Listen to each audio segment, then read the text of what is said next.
साधारण एका दाखल्यामागे 30 ते 40 हे त्यांचे कुटुंबीय असतात.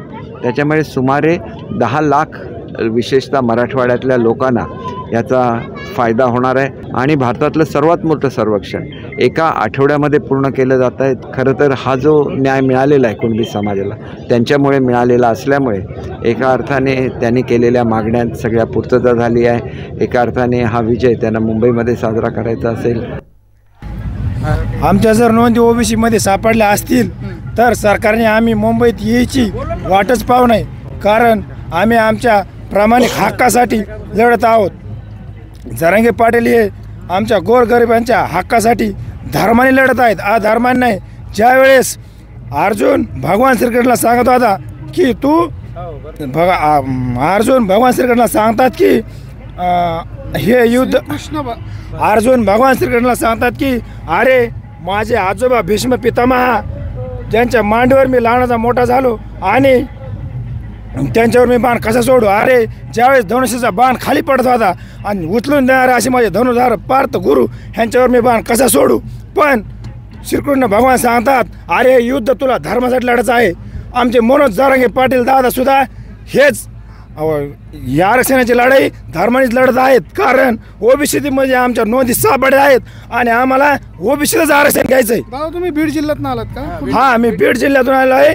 बीड कुजवाडी गावातून आलो आहे. पिंपळे सरकार किती नोंदी तुमच्या सापडलेल्या आहेत आणि तुमच्या आसपासच्या किती गावांच्या नोंदी सापडल्या आहेत आणि त्यांना प्रमाणपत्र मिळाली आहेत का? आमच्या सासऱ्याची नोंद सापडली आहे, तरी पण आम्हाला अजून आरक्षण नाही, प्रमाणपत्र नाही, काही त्याच्यावर सरकार ॲक्शन घ्यायला तयार नाही. म्हणजे सगळ्या सोयऱ्यांना प्रमाणपत्र देण्यात यावं, त्याची एक चांगली केस तुमची आहे, कारण तुमच्या सासऱ्यांना सापडलेत, बरोबर? हां, आमच्या सासऱ्याला प्रमाणपत्र भेटलेलं नाही, अजून बी नोंद सापडले असून सुद्धा हे सरकार त्याच्यावर दखल घेत नाही. ह्याच्यावर आमचे एक ॲक्शन आहे. ह्या सरकारने आम्हाला ताबडतोब मुंबईला यायच्या आधी आमच्या प्रमाणपत्र जाहीर करावं, नाहीतर आम्ही या सरकारचा आज निषेध करतो. पुढे या आणि मागे जा. काय होतं कॅमेरा तालुका जिल्हा बीड अंबाजोगाई तालुक्यातून बाबळगावून आलेलो आहे.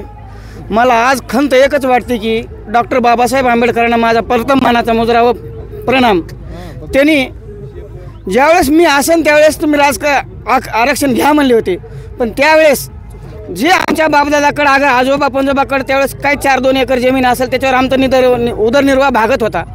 पण आज रोजी आज माझ्याकडे बघितलं 2 एकर जमीन आहे. 2 एकर जमीन आहे. माझ्या वडिलाकडे बघितलं तर 4 एकर 6 एकर जमीन होती. आम्ही 3 भाऊ आहोत. 3 जणांतून माझा एक भाऊ वारला. आम्ही 2 जण राहतो. 3 एकर जमीन आमची माळरानाची जमीन आहे.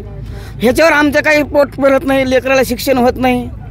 आणि म्हणून आज आम्हाला डॉक्टर बाबासाहेब आंबेडकर साहेबांची आज आठवण येते की मी आजच आरक्षण घ्या म्हणत होते ते, पण त्यावेळेस आम्हाला वाटलं की हे बाकी ओबीसीची बांधव आहेत, ते आमचेच बांधव आहेत, ते आमचेच बांधव आहेत. हे जगन ओबीसी नाही. परिस्थिती वेगळी होती ना, वेगळी होती ना. परिस्थिती अहो त्यावेळेस मी सगळीच परिस्थिती वेगळी होती. आर्थिक परिस्थिती वेगळी होती, जनजीवन जगण्याची परिस्थिती वेगळी होती.